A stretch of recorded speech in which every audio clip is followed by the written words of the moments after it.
Woo-wee. It is Thursday, and ladies and gentlemen, the inevitable happened. Our national debt hit $38 trillion while you were at work yesterday, while you were handling your business. The national debt got even bigger. And I don't know if it comes as a surprise to you, but it's even greater than 38 trillion at this point. It is growing and compounding with every passing second. We are getting deeper and deeper and deeper into debt. Our money is becoming worth less and less and less with each passing second. For those of us who are still sitting on a fiat standard, we operate with fiat money, we are losing money. We operate with hard money, we're actually okay. We're insulated, right? Our value is not being inflated away. We're not being taxed in secret, right? A lot of great minds, they've always said if they can't tax you, right? You've done what you're supposed to do and they got their money that way, they're going to inflate you away. And that's exactly what's happening here. I also actually, here we go, boom. The U.S. Federal Reserve will print $1.5 trillion following October and November interest rate cuts. Like, the train don't stop. Like, it can't. They're going to keep kicking that can down the road, and they're hoping that you won't look up, that you will just get worked to death. You'll stay exhausted, you'll be sick, you'll be angry with people that are to your left and right, and that you're not going to do anything about it. But we watch these videos because we have a solution, right? We want to be able to take that last chopper out of Nam before everything goes to hell in the handbasket. And what we're doing is we are purchasing Bitcoin. We are buying assets that are insulated and protected from this inflation. I know that you guys want so badly to say, well, Bitcoin is a little bit freaky to me. It's, internet money. I want a house, or I want to buy some watches, or I want to buy some land, or I want to buy some X or Y or Z. I can promise you with abject certainty that you're going to find the asymmetric bet is better served for you through buying Bitcoin. Not digital assets, not XRP, not Ethereum, Bitcoin. That scarcity cannot be faked. And if you don't get your piece now, there's not going to be anything left for you. You can go buy the land. You can go buy the houses if you really wanted to. They'll store some value for you, some. But those are still going to be taxed. You know what I'm saying? It's not setting you up for success.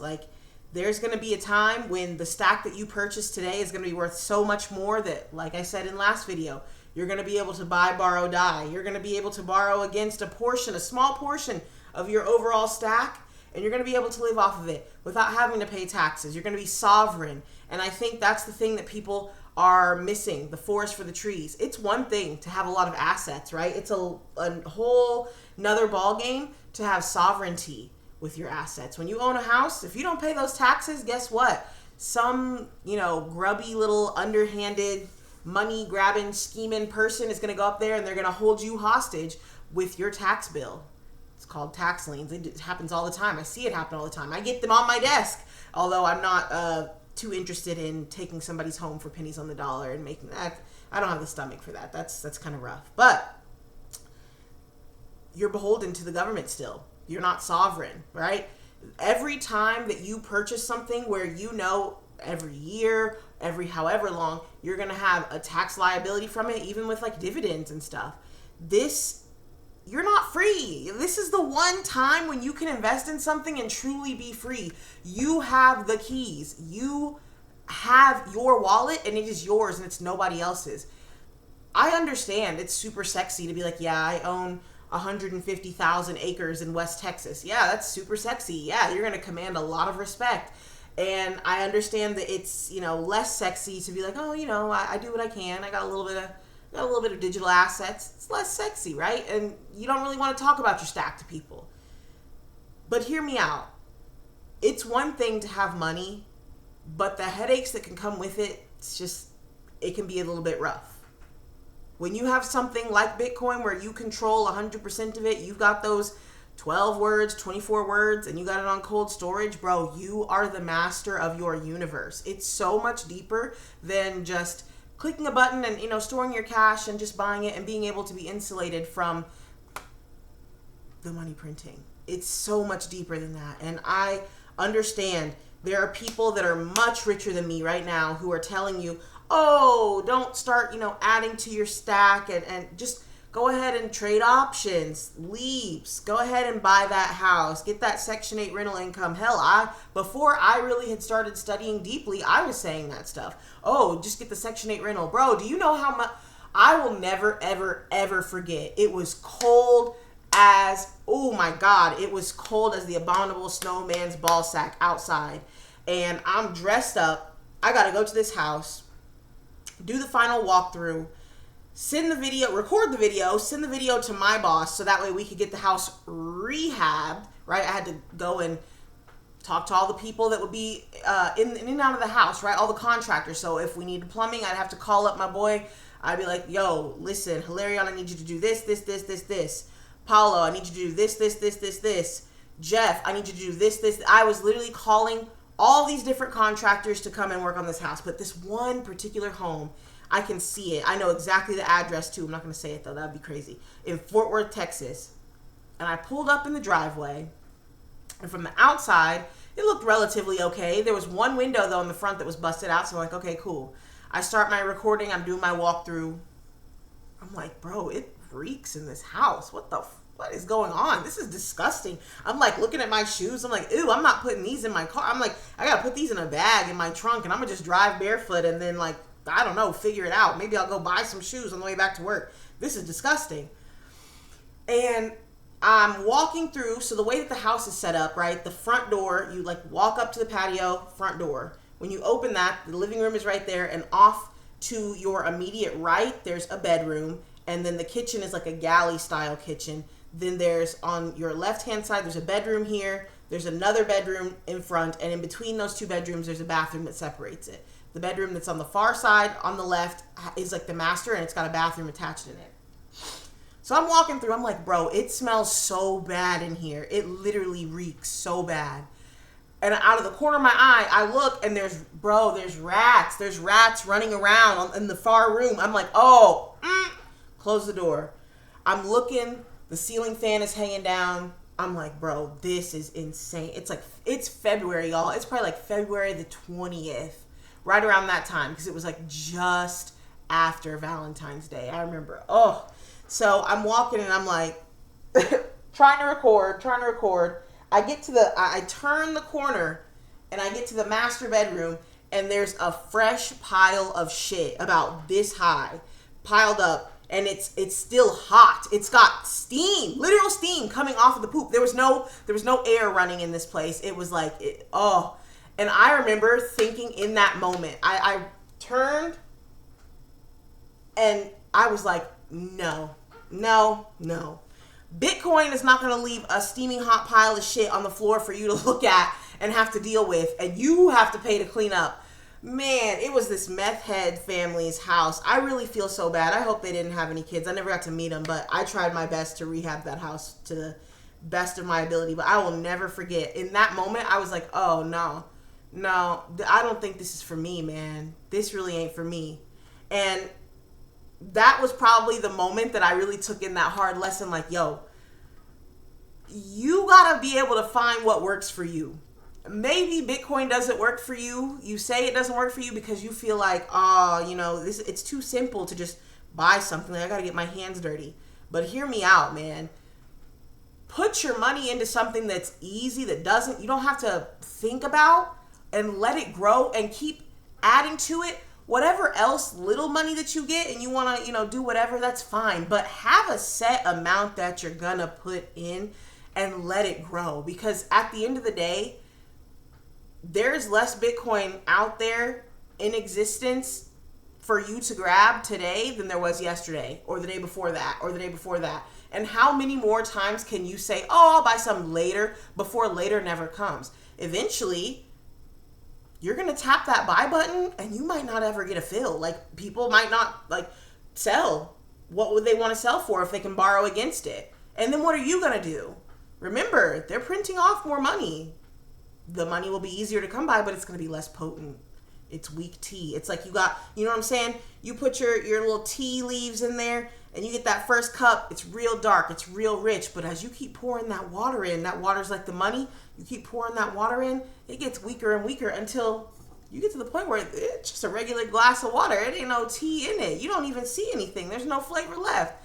That's happening in real time. We're seeing.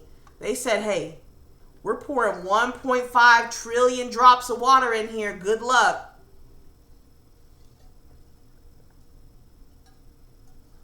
Good luck.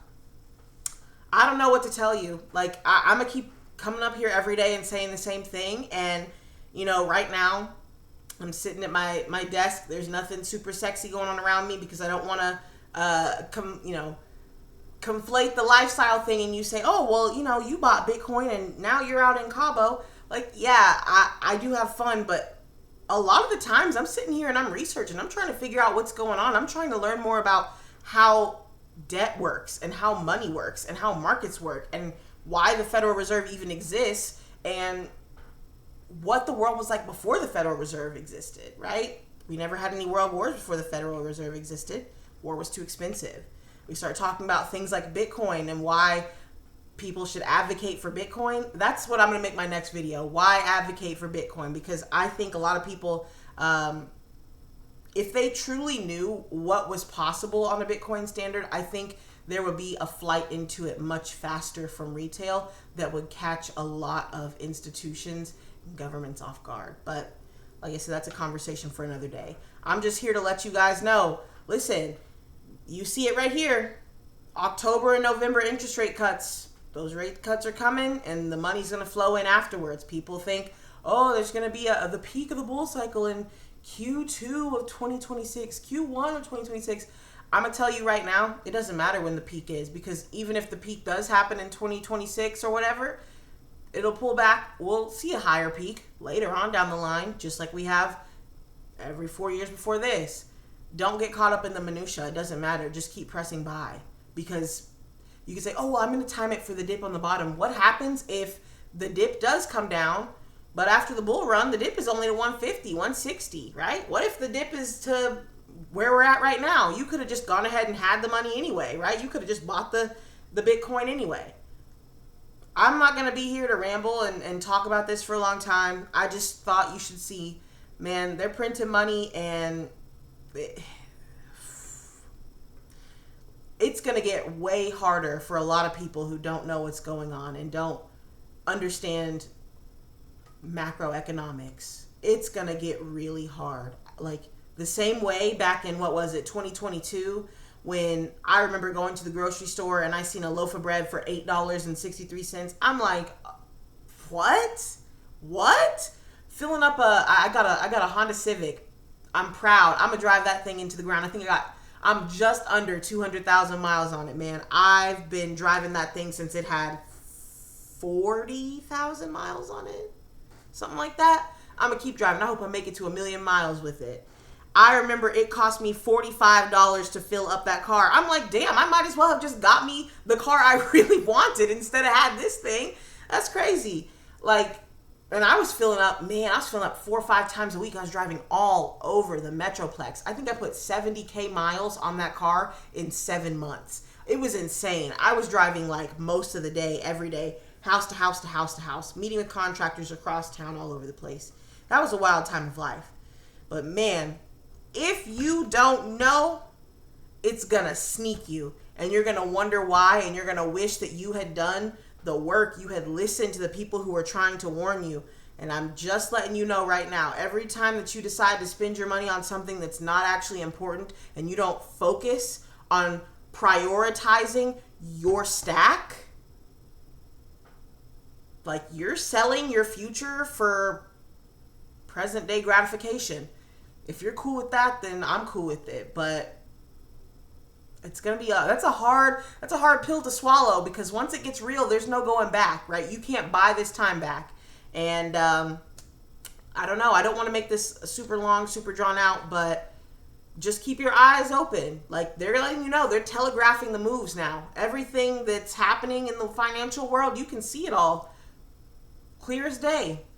Follow First Squawk. Follow my boy Walter Bloomberg, the Kobayashi letter. I'm a big fan of all of them. Like, don't get caught up in the minutia. Don't try to just look at the CNBCs or the what is it that people watch these days, the Jim Cramers and all that stuff. I don't do that. By the time it's hit the news stream, you're too late.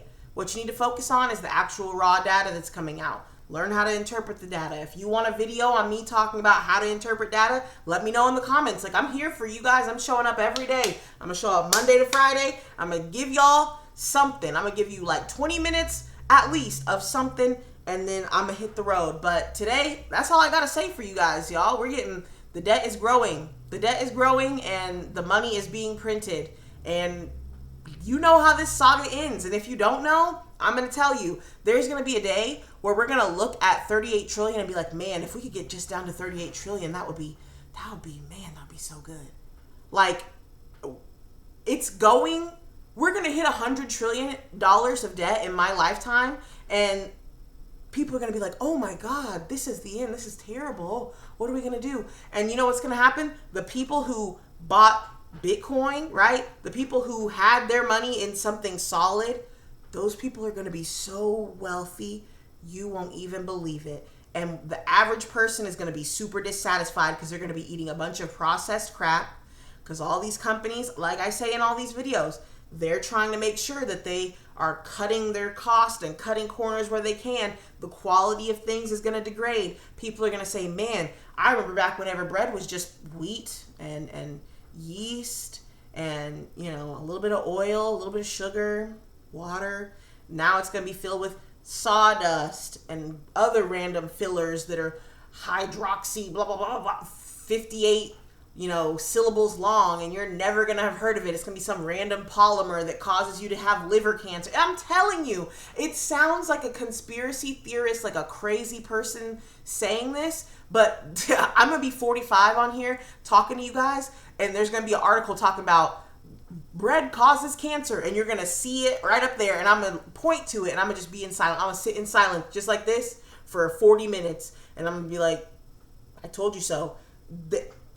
As sure as I'm looking at you guys through this camera right now, corners will be cut, costs will be cut, and they will sacrifice your health and your well-being so that way they can hit their profit goals on the year. I'm telling you. Sovereignty is the only way out. Nobody's coming to save you. It is a scary thing to know that you're the only person that's going to save you, but you know what? It's also extremely liberating because you dictate your future, and you don't have anybody else that you can blame for not taking your future and grabbing it by the you-know-whats and saying, you know what? I'm going to face the demons. I'm going to go ahead and I'm going to do the things that are hard and that are scary that nobody else wants to do because I want to live like no one else today and suffer and struggle through it so that tomorrow I can also live like no one else, right? So that tomorrow I can be with my kids going to the recitals. I can be on the beach. I can go fly across to Tahiti when I want to. I've always wanted to go to Tahiti. Why not, right? I'm willing to sacrifice today for tomorrow. And I hope you guys are too. And with that, you know what I'm saying? That's almost 20 minutes of me yapping at you guys. I hope I gave you a little something to think about. Stack some sats today. Even if you can only afford $10 worth, $5 worth, $20, $100, $1,000. Get yourself something. Pay yourself just a little bit right now because future you is relying on present day you to perform, okay? So with that, I hope you guys have a fantastic Thursday. I'll be back at y'all tomorrow. I'm going to have a nice video queued up and ready to rock and roll. But until then, you know what I'm saying? Keep it player. Don't stress yourself. You can do all of it. It's so much simpler than you're making it, okay? Just start. Just start. Press buy. Peace.